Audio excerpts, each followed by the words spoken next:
Look, it's the Samurai. Look, it's the Samurai. The Samurai, at last, it's finally here. Oh my god, it's weeks late, but whatever. Trying a new song just for this one, because as long as all the crap I had to go through to get this one. Anyway, hello there, CriterioNate here, number 306. 306. At last, we're finally 10% done with this. The first 10 are finally done.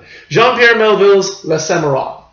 1967, 105 minutes, French color, blah, blah, blah. So, what to say about this one? You know, I'm not going to spoil the plot of this one. I could if I wanted to, because it was a fun little movie. Wasn't the best movie I've seen. Probably my favorite Melville, because we've seen two of his so far, Bob Le Flambeur and Le Cercle Rouge. But this one was probably, I don't know, just probably the most fun, the most interesting. I don't know. It was kind of interesting how the plot played out, and you could get it. It's easy to get into. The other ones are a little more heavier than this one. So basically, the plot is Alain Delon plays a killer who thinks like a samurai. Isn't about samurais in general, but it's basically about just a killer who acts and thinks like a samurai. He's a samurai, a modern day samurai, with a gun and not a sword. And he is sent out to kill this. He's put on contracts, and he's contracted to kill this guy and this nightclub owner. And the piano player gets a good look at him, and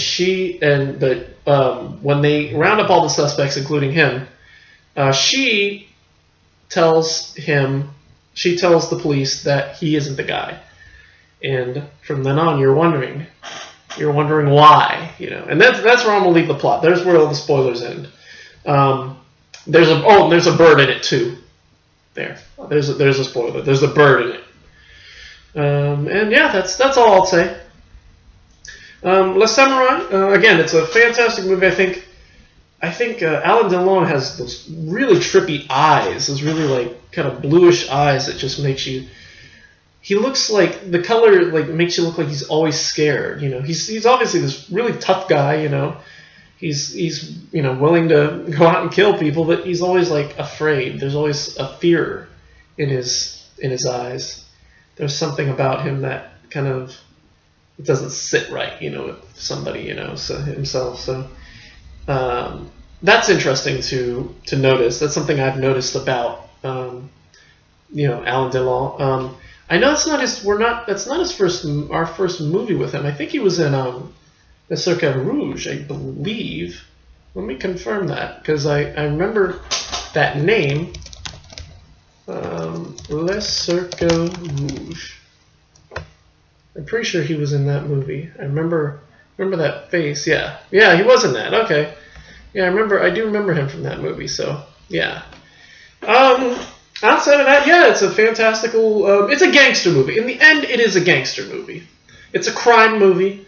Melville seems to be doing crime very well. I mean, at least that's what Criterion it seems to be telling me. The fact that Bob Le Flambeur and Le Cercle Rouge are all about crime, murder, the underworld, and so I know we've got plenty more. We've got plenty more Melville movies to go, such as Army of Shadows, which is coming up later in the season. And then there's a couple others. La Silence de la Mar, which is one that came out I think last year. And there's a couple other. Leon Morin Priest, I think, is one of them. And you think, well, that doesn't sound like a crime movie, but you never know. I'm not about to spoil it. But anyway, we'll get to those later. But for now, the Samurai is done. Finally. Was it worth the wait? I thought it was. I'm not going to pick this one up. I don't think it was worth a rewatch, but I enjoyed it. Thought it was not bad. Because of that, I'm going to give it an A. The Samurai gets an A for me. Again, not my favorite not my favorite movie, but definitely my favorite Melville movie. It was good for Melville. So, Samurai gets an A. And yeah, so supplements.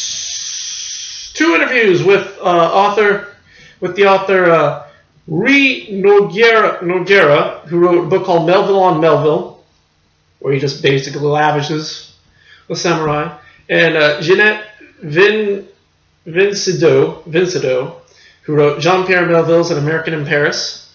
And they just both they're just new interviews talking about the samurai, because they're the Melville experts apparently. And then there's a whole section of interviews with there's like a compilation of interviews with archival interviews with a lot of the stars. Alain Delon, who played the samurai. Jeff Costello was his name, by the way. Nathalie Delon, who played Jeff's girlfriend. Kathy Rosier, who played the piano player, and Francois Perrier, who played, I think somebody in the movie. Well, he obviously plays somebody in the movie, but I'm not telling who because that could be spoilers. No. So, and of course, interviews with Melville himself. So it's cool to see him. It's cool to see Melville. Always cool to see Melville talking about. He doesn't really talk about the samurai too much, but he talks about just his film style and making and all that. So that's really neat. And the trailer, and that's about it. So the Samurai, 10% done with the season A. Oh, and let's go and tack this on while we're talking reviews. I finally got this bad boy. I popped this in just before we did the review, just to see. And the excerpt from the supplements is an excerpt from the '93 interview that Kobayashi did with Shinoda, and it's just in 3 minutes him talking about working with Mifune, and it's an interesting story which I'll spoil. This was a spoiler. He talks about I guess Mifune was hard to hear. Mifune had a really difficult time working with microphones. I guess his lines were almost always inaudible. So Kobayashi was able to isolate the bad audio in the soundtrack so that you could hear Mifune's lines. And I've never noticed that. I've never thought about that. I've never considered. I've never considered Mifune to be an inaudible guy or anything like that. So I'll have to go back and check out, maybe Seven Samurai and a lot of the earlier Kurosawa movies, like even The Hidden Fortress, and see is it because I don't remember Kurosawa mentioning that at all. So maybe just Kobayashi's the one who did something about it. So yeah, it's cool for that. And again, picking up the set, this was a great one. Yeah. So that's it for today. I don't think we're going to have a review tomorrow. I honestly don't. With my doctor's appointment and other stuff, I highly doubt I'll have time for a review. So I think we're going to give tomorrow a pass and then get started right back on it on Tuesday. But this week, I am off Friday, so we will have a review Friday. Yeah, I'm off Friday and Saturday. We will have a review Friday morning or Friday afternoon or so. We won't have one Saturday. I will be busy Saturday. Let's see. So anyway, let me just show you what I got here. So, Pickpocket. Got Pickpocket. This will be probably Tuesday. And then Wednesday, probably Wednesday, because the movie's pretty short and the interviews will probably able to get through pretty quickly. This will be Wednesday, and then Thursday. Hopefully Thursday. Ran is on its way.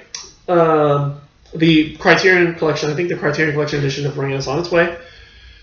Tales of Hoffman is on its way. Of course, you remember I wasn't able to get the Criterion edition, so I'm just doing the Janus Films movie, and then just can't do the supplements. Do the supplements maybe some other time. And then Forbidden Games, which I got right here. Here it is. And then I put a hold on the Bad Sleep Well. It's the next Kurosawa movie after Ran, and that's on its way too. So we're doing well. We're doing pretty well. Stuff is finally moving. And that's about it. That's all I can say. And I'll probably put a hold on the next one. I think it's Young Mr. Lincoln. Yeah, Young Mr. Lincoln, the Virgin Spring. Oh, Birdman. We got Bergman coming up. Oh man. All right. Yeah. So we'll probably do time permitting or like library permitting. We'll do Ran on Thursday. Tales of Hoffman on Friday, and then next Sunday we will do Forbidden Games, and we'll be right back on track, and all that good stuff. So anyway, that's it for me. Thank you for watching.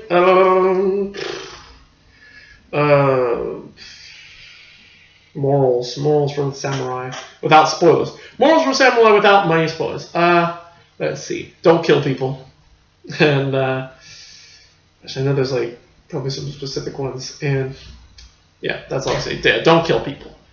And that's it for me. Thank you for watching. We will see you on Tuesday, probably on Tuesday. Again, I may be here tomorrow. You never know. See you probably on Tuesday for Pickpocket. And until then, goodbye.